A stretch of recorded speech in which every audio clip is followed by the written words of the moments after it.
The incessant drumming of rain against the corrugated iron roof was Aarav's only companion. 5 years. 5 years since the night the monsoon raged with a fury that mirrored the storm in his heart. The night Leela vanished. Vanished without a trace, leaving behind only the lingering scent of Mogra and a void that swallowed every sliver of light in his world. Aarav, once a vibrant artist whose canvases sang with color, had become a recluse in their shared cottage nestled amidst the sprawling tea estates of Munnar. The vibrant hues of his past had bled into the monochrome of his present, each day a pale imitation of the one before. He existed, but he no longer lived.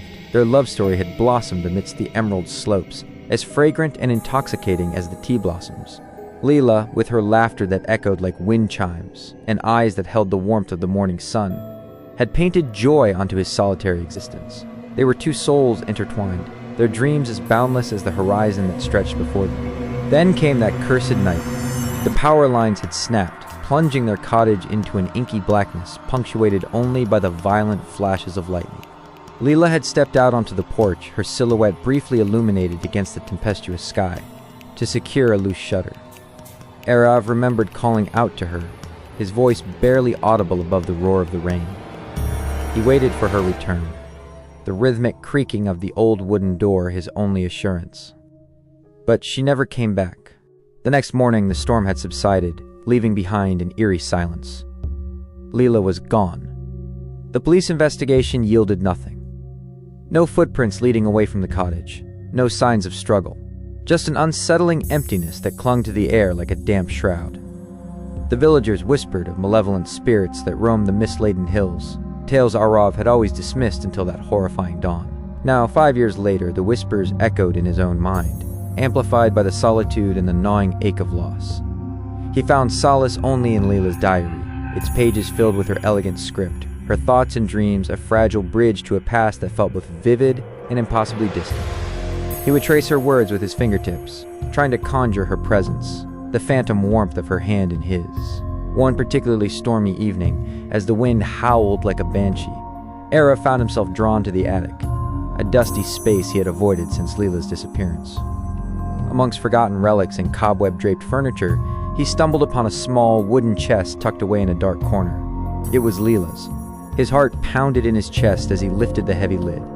Inside, nestled amongst dried flowers and faded photographs, was a leather-bound journal he had never seen before. Its pages were brittle with age, the ink faded but still legible. As he carefully turned the delicate leaves, a chilling realization washed over him. The handwriting wasn't Leela's. The journal spoke of an ancient curse that plagued their ancestral village, a tale of a vengeful spirit tied to a hidden shrine deep within the tea estates. It described a ritual, a sacrifice demanded by the spirit every decade to appease its wrath and ensure the prosperity of the land. The last entry, dated exactly 5 years ago, spoke of a chosen one, a life to be offered under the cloak of a storm. A cold dread seeped into Aarav's bones. The mysterious circumstances of Leela's disappearance, the villagers' hushed whispers, the timing, it all coalesced into a terrifying picture. Could Leela have been the chosen sacrifice? Had her disappearance not been an accident, but a horrifying act orchestrated by forces beyond his comprehension? Driven by a desperate need for answers, Aarav ventured out into the night. The rain had stopped, but the air was thick with an oppressive silence. Armed with a flickering lantern and Leela's journal clutched in his hand, he navigated the treacherous paths of the tea estate, the dense foliage seeming to writhe in the shadows. The journal spoke of a hidden path behind the oldest tea factory, a path marked by 3 stones carved with cryptic symbols. After what felt like an eternity, he found them, moss-covered and weathered by time. Following the barely discernible trail, he descended into a ravine, the air growing heavy and cold. The path led him to a small, dilapidated shrine nestled beneath a colossal banyan tree, its gnarled roots snaking across the ground like skeletal fingers. The air here was thick with an unsettling energy, a palpable sense of ancient sorrow. In the center of the shrine lay a stone altar, stained with what looked like dried blood. As Aarav's gaze swept across the shrine, his blood ran cold. Carved into the stone wall behind the altar was a name. Leela. Below it, a series of symbols that mirrored those in the journal. A wave of grief and rage washed over him. He had dismissed the villagers' superstitions, clinging to the hope that Leela would somehow return. Now the horrifying truth stared him in the face. Suddenly, a low moan echoed through the shrine, sending shivers down his spine. It sounded like a woman's sob, laced with an unbearable agony. Aarav's heart pounded in his chest. Was it Leela? He cautiously moved towards the altar, his lantern casting long, dancing shadows. Behind it, partially hidden by a thick curtain of vines, he saw a dark opening in the earth. The moaning seemed to emanate from within. Hesitantly, Aarav pushed aside the vines and peered into the darkness. A narrow, winding staircase descended into the depths. The air that wafted up was cold and damp, carrying a faint, metallic scent. Driven by a sliver of desperate hope, Aarav descended into the unknown. The darkness was absolute, the only sound, the frantic thumping of his own heart and the occasional drip of water. The staircase seemed to go on forever, each step heavy with anticipation and dread. Finally, the staircase opened into a small, cavernous chamber. In the center, bathed in an ethereal glow that seemed to emanate from the very stones, lay a figure on a stone slab. It was Leela. Her eyes were closed, her face pale and serene, as if she were in a deep sleep. But an unnatural stillness clung to her, a chilling absence of life. Around her, ancient symbols were etched into the floor, glowing faintly in the dim light. Aarav rushed to her side, his voice a choked whisper as he called her name. He reached out, his hand trembling as he touched her cold cheek. Tears streamed down his face, a torrent of grief and despair. Suddenly, as his tears fell onto Leela's face, a faint pulse flickered beneath his fingertips. Her eyelids fluttered. A soft gasp escaped her lips. Aarav recoiled in disbelief. Leela's eyes slowly opened, her gaze unfocused at first, then widening as she saw him. A weak smile touched her lips. "Aarav," she whispered, her voice barely audible. As Aarav held her close, a wave of warmth spread through the chamber, the eerie glow intensifying. The ancient symbols on the floor pulsed with light. The air crackled with an unseen energy. Then, a voice, ancient and resonant, echoed through the cavern. The sacrifice was made with love, not fear. The curse is broken. The glowing symbols faded. The warmth subsided. Leela stirred in Aarav's arms, her eyes now clear and filled with a familiar warmth. The unnatural stillness had vanished, replaced by the gentle rise and fall of her chest. As Aarav helped Leela to her feet, weak but alive, he noticed something else. The stone slab where she had lain was now covered in vibrant, blooming Mogra flowers, their fragrance filling the cavern with a sweet, intoxicating aroma. Together, they made their way back up the treacherous staircase and out into the night. The storm clouds had completely dissipated, and a million stars twinkled in the clear sky. The air felt clean and fresh, the oppressive silence replaced by the gentle chirping of crickets. They returned to their cottage, the familiar comfort of their shared space, a balm to their wounded souls. Leela, though weak, was undeniably alive. The miracle was real.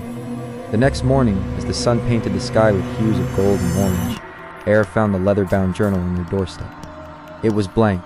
The chilling tale of the curse had vanished, leaving behind only empty pages. Life slowly returned to their cottage, infused with a renewed sense of joy and gratitude. Aarav's canvases once again burst with color, inspired by the miracle that had brought his beloved Leela back from the clutches of the unknown. The scent of Mogra filled their home, a constant reminder of the night fear had given way to a love so profound it had defied death itself. The whisper hung in the air, cold and sharp, instantly extinguishing the warmth of the years that had passed.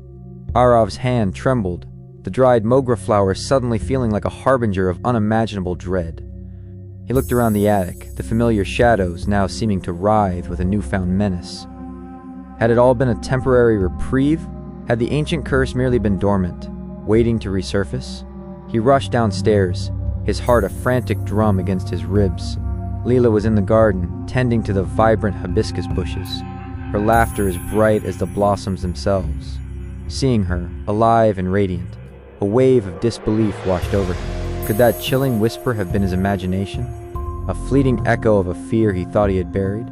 He watched her for a long moment, the sunlight catching the gold in her hair, the gentle curve of her smile. He wanted to run to her, to hold her tight and never let go, but the seed of doubt had been planted, a venomous tendril coiling around his peace. That night, sleep eluded him. Every creak of the old house, Every rustle of leaves outside their window sounded like a sinister omen. He lay beside Leela, her breathing soft and even, her presence a tangible comfort. Yet, the whisper echoed in his mind, a persistent reminder of the darkness that might still lurk beneath the surface of their happiness. The following days were fraught with a subtle tension. Aarav found himself constantly watching Leela, searching for any sign, any change that might betray the return of the curse. He listened intently to her conversations with the villagers, his ears straining for any mention of unusual occurrences, any hushed whispers that mirrored his own growing fear.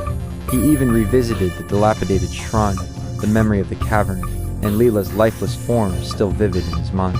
The Mogra flowers on the altar had long since withered, the stone now bare and cold. The air felt heavy, devoid of the miraculous warmth he had felt that night. Had he imagined that too? Driven by a growing unease, Aarav began to delve into the history of their village, seeking answers in old texts and speaking to the oldest inhabitants. He learned more about the legend of the vengeful spirit, a tale passed down through generations, often dismissed as folklore, but now carrying a terrifying weight. The spirit, they said, was tied to a tragic love story from centuries past, a betrayal that had ended in bloodshed, and a curse laid upon the land, demanding a sacrifice every decade to appease its tormented soul. The details were vague, shrouded in the mists of time, but the underlying dread was palpable. As the 10th anniversary of Leela's disappearance approached, a palpable tension gripped the village. The weather turned ominous, the sky often bruised with dark clouds, the air thick with an unnatural stillness. The villagers spoke in hushed tones, their eyes filled with a familiar fear. Aarav's anxiety reached a fever pitch.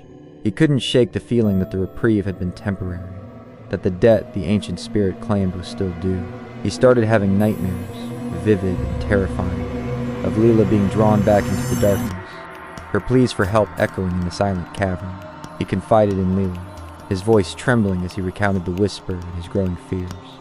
Leela listened patiently, her eyes filled with concern. She held his hand, her touch a familiar anchor in his turbulent sea of emotions.